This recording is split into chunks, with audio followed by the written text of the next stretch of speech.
Alright guys, here we go. We're going to be starting showing the books that I got from Scotty. This is part 2 of a playlist that I'm making here.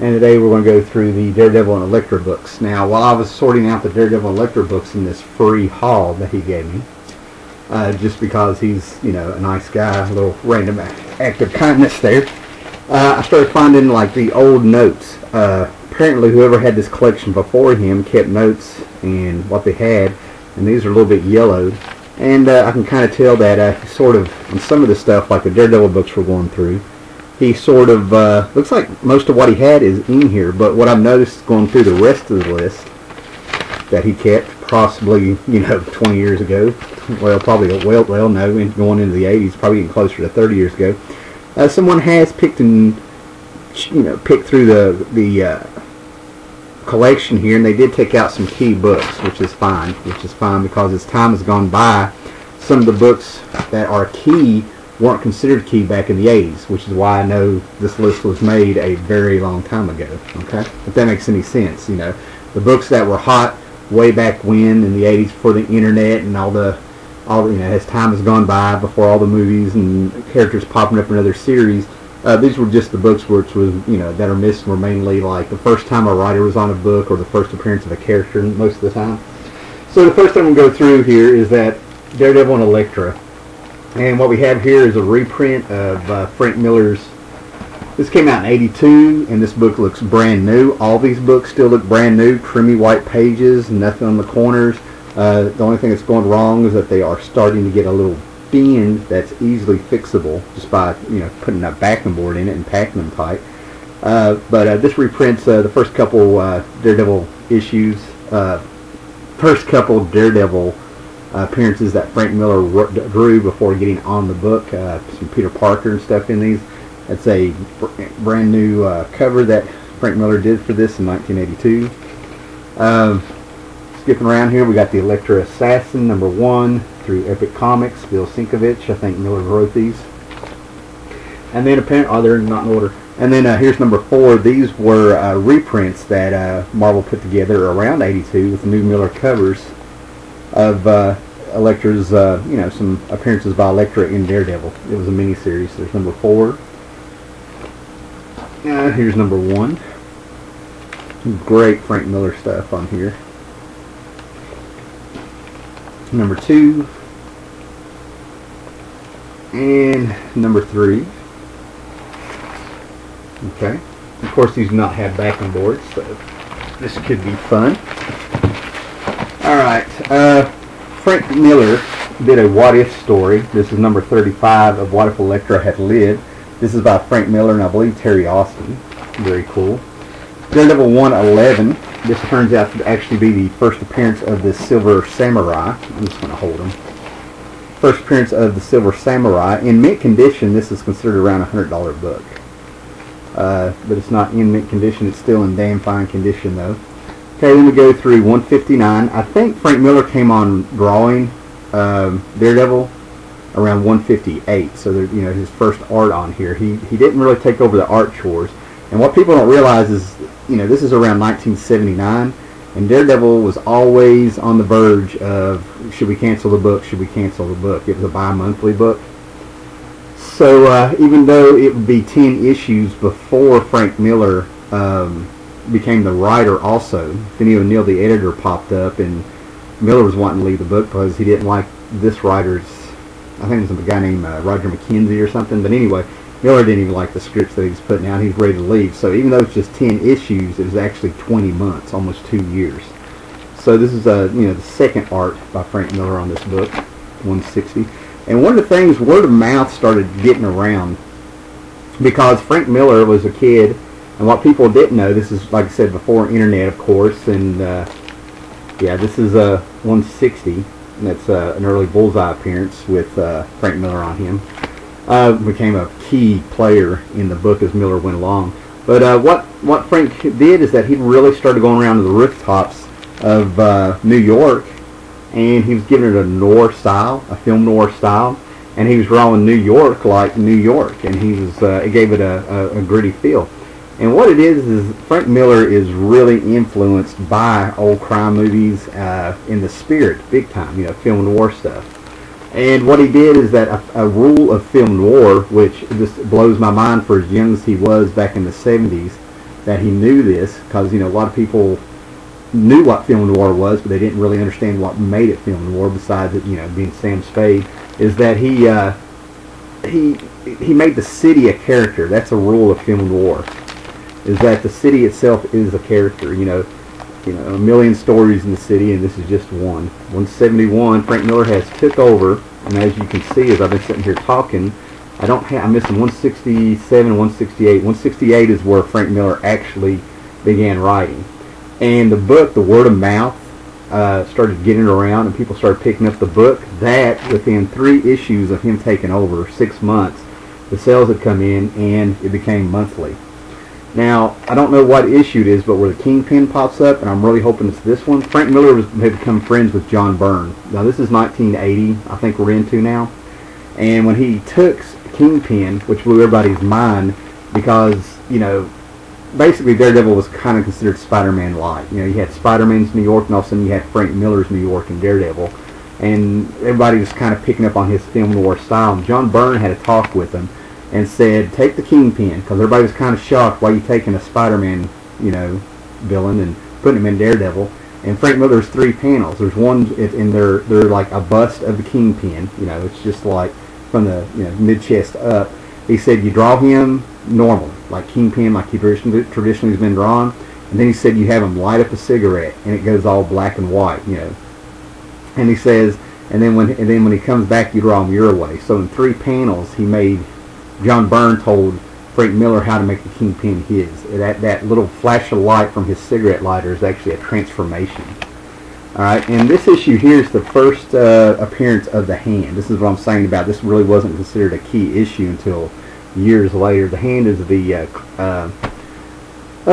it's a band of ninjas. Let's just put it that way. Plays a big part in there. Gotta get through, there's a lot of books. 175, you know, the book started taking off. The whole Elektra thing really started taking off. And he brought in Elektra. I mean, Frank Miller has said that he brought in Elektra from the Spirit.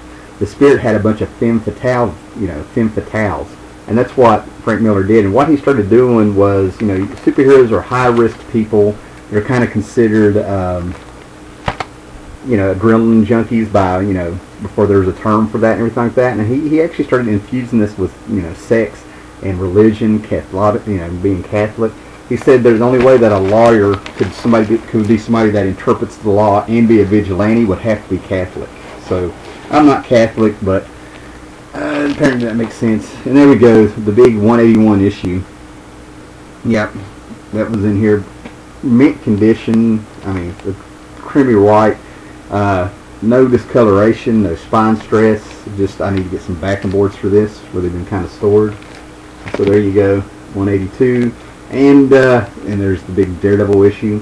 And kind of what started happening was, I think Miller's putting so much into the stories that his pencil started getting looser and looser and looser, and Klaus Janson was actually kind of doing the art. Okay? But, you know, this team also, Klaus Janson and Frank Miller went on to do The Dark Knight and, you know, Ronin and stuff. 186, 187,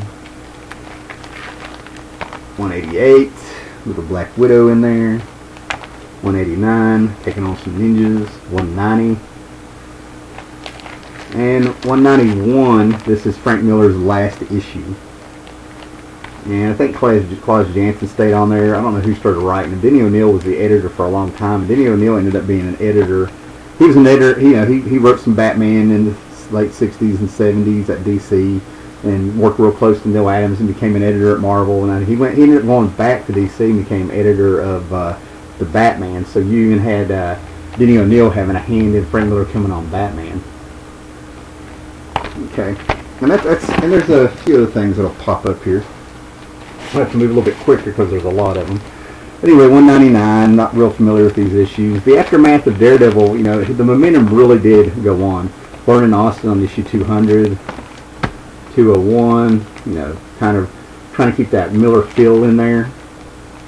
202, Assistant Editors Month. I've never actually seen this one. Another burn cover, 203. I've had that off and on over the years. Some of these are just kind of like generic stories. But an issue that's popping up here that really, as I was going through these, I was like, oh, please let it be in here. Please let it be in here. Is issue 208. Because this issue is written by a Mr. Harlan Ellison with an assist by Arthur Byron cover. So yeah, I've always wanted this. Harlan Ellison, also, Harlan Ellison, if you don't know who he is, look him up, man. But he's always been a comic book fan. His stories were adapted in EC Comics, and EC Comics were kind of printing, adapting his stories. Not really sure how to go about getting hold of them or anything. They just kind of let it go. And Harlan Ellison called him up, said he enjoyed their comic books. This is in the 50s with EC Comics, and really nice talking to William Gaines, the publisher and stuff of all those EC Comics and Mad Magazine and stuff. And Harlan Ellison was like, well, you know what, now that I got you on the phone, I do believe that my $50 fee for using my stories apparently got lost in the mail. So every time they adapted a Harlan Ellison story, they just sent him $50. Harlan Ellison also wrote a Hulk issue in the 70s that ended up becoming about Jarella. 215, 216, yeah. You can see the spirit, that film noir spirit feel to these books that they carried on without Miller. They figured out what he did. 217, beautiful cover by Barry Winslow Smith, a man who was just way ahead of his time with his art. 218, 219, 220, and Miller kind of ended up coming back to Daredevil coming up here, right? I don't know too much about these. Secret Wars 2, okay, 224, and Miller came on. I can't remember exactly when it started, but David Mazzucchelli started doing the art, and Frank Miller was writing the stories again, and we started having Born Again. I think that's what it was called. Basically, Matt Murdock loses everything because the Kingpin, well, just to be blunt and not to get drawn out, just to give you the plot, the way I remember it, Karen Page, who was a secretary for Matt Murdock and Foggy Nelson at their law firm, Miller gets a hold of her and changes it to where she took off and became a porn star and got hooked on heroin. And the Kingpin ends up giving her, a hit of heroin to find out Daredevil's secret identity, and then started taking everything away from Matt Murdock, making him a pariah. And this Born Again series of stories that Frank Miller and David Mazzucchelli did are classic. They're considered one of the all-time great stories. And David Mazzucchelli and Frank Miller ended up going with Eddie O'Neill, and they ended up doing Year One. And David Mazzucchelli's art was spectacular. There's no way you're going to convince me that Frank Miller was not teaching him things. Yeah, I'm going to have to get these completely flattened out. Again, these were free. And, we're into the 230s. Miller's left. And the Cita came on. And the thing about it is that this book had fans and it kept momentum, but it never really, a little Mutant Massacre, it never really recovered from having Frank Miller on it. So every now and then you get a little Miller-esque feel to it that they were trying to do. This one, 241, I need to open it up and look it up. This actually was hard to get for a while. I don't think it really has spectacular value. But it's an early Todd McFarlane at Marvel when he was, that nobody knows about. So Mike Zeck cover and Todd McFarlane ended up doing the art in it. 242, time goes on. Now we're just kind of cruising through, keeping Daredevil going. Oh, and, Daredevil had just a huge fan following. Frank Miller was still rising. I mean, we're going through the entire 80s decade into the 90s. This was a really great issue. I enjoyed these issues. I remember buying these off the rack. Wolverine pops up, but this is issue 248 and 249. It's got Wolverine in it, Rick Leonardo art. I loved it back in the day. But, Frank Miller really had something going here. Bullet. They started getting this darker tone. Anna Sita came in, and she was an editor, but she started writing the book, and I always felt like she was giving it, trying to give it social commentary. Almost like Anna Sita might have been a child of the 60s or something. I'm not real clear. But it started talking about a kid who was afraid to go out of his house because of George Orwell's 1984 in the news. He was afraid of nuclear war. His dad was a thug named Bullet. And then you know, a lot of dark stuff going on. John Romita Jr. came on. Al Williamson, the great Al Williamson, started inking it. This story here, The Fall of the Mutants, Hell's Kitchen, this was a tie-in to The Fall of the Mutants back in 88, 89, I think. But anyway, Hell's Kitchen, thanks to Apocalypse's Four Horsemen, they made everybody think that a nuclear war had happened. And this is one issue that I read and reread and loved. And I reread it about 2 years ago as I was talking about it. And this is one of those stories where this might have actually been really cool to do. I could reinterpret this story. I can see it being a 3 or 4 issue miniseries. But what happens is anarchy comes out. Everybody starts looting and going all to hell, and Daredevil comes out there and ends up, you know, taking over Hell's Kitchen and kind of trying to keep things together. And then they find out there was no, you know, nuclear war and stuff. But I could actually see this being symbolically like, you know, Hell's Kitchen is actually, you know, symbolic of hell, and now the devil steps up to take over and make order and stuff. I mean, I could actually see this epic story drawn out a little bit and explored more. You know, but you know, this stayed in the comic book community. I'm making it sound heavier than what it was. 253. Typhoid Mary started popping up. I absolutely thought these Typhoid Mary issues were my favorite in high school. I absolutely adored Typhoid Mary as a femme fatale. And what's wild is that John Romita Jr. based her look on his wife at the, you know, how his wife looked at the time. Okay, that blew my mind when I found out he based her. The Punisher Daredevil crossover, really, this is when crossovers were still exciting, and you know, always having a thing with the Punisher and the Daredevil and stuff. This crossed over with I think Punisher War Journal or Punisher, I don't remember. It was like 7 or 8 of the series or something. Punisher just got ongoing, and then we kind of, you know, from here on out, it's just, you know, keeping the story going as it's a monthly comic, man. You know, and all the villains come up. I remember buying this one. I mean, a lot of these now were in our area. Yeah, Typhoid Mary went on with that subplot, working for the Kingpin. She could actually, she was multiple personality.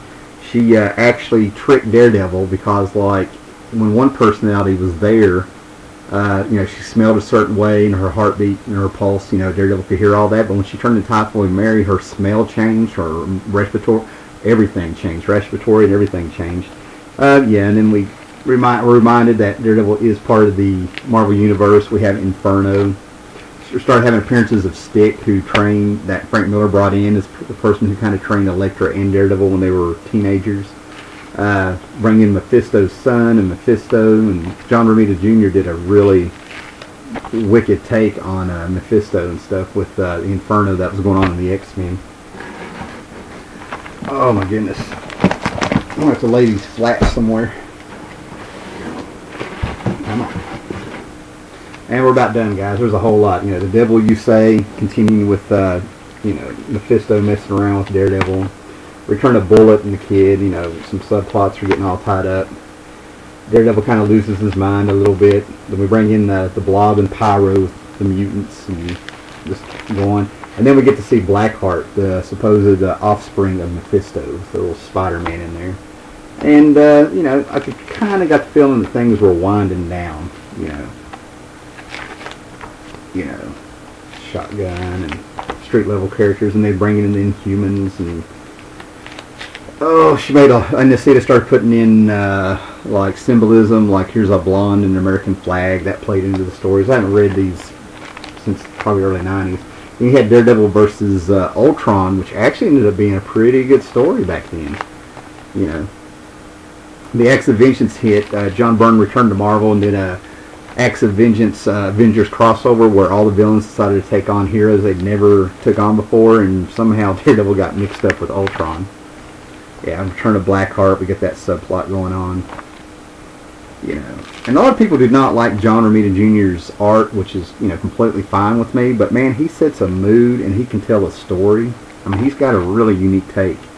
Daredevil kind of facing off with his demons is how I kind of read that back in the day. And, you know, and the seat of, you know, then we got a little Silver Surfer in there, Mephisto, Silver Surfer. I mean, you know, really tried to take Daredevil in different places. You know, I'm not saying it worked or didn't work, but it definitely helped.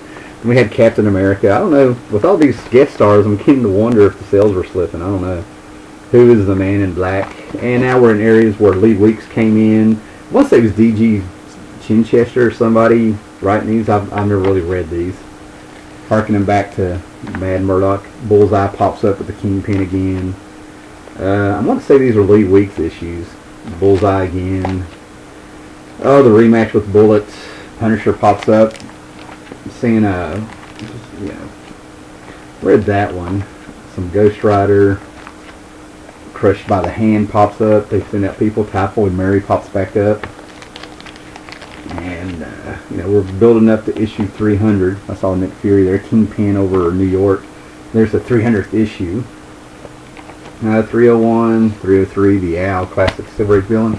And that's all the Daredevil and the Elektra. Okay, guys, I want to move on to part 2. Hang in there.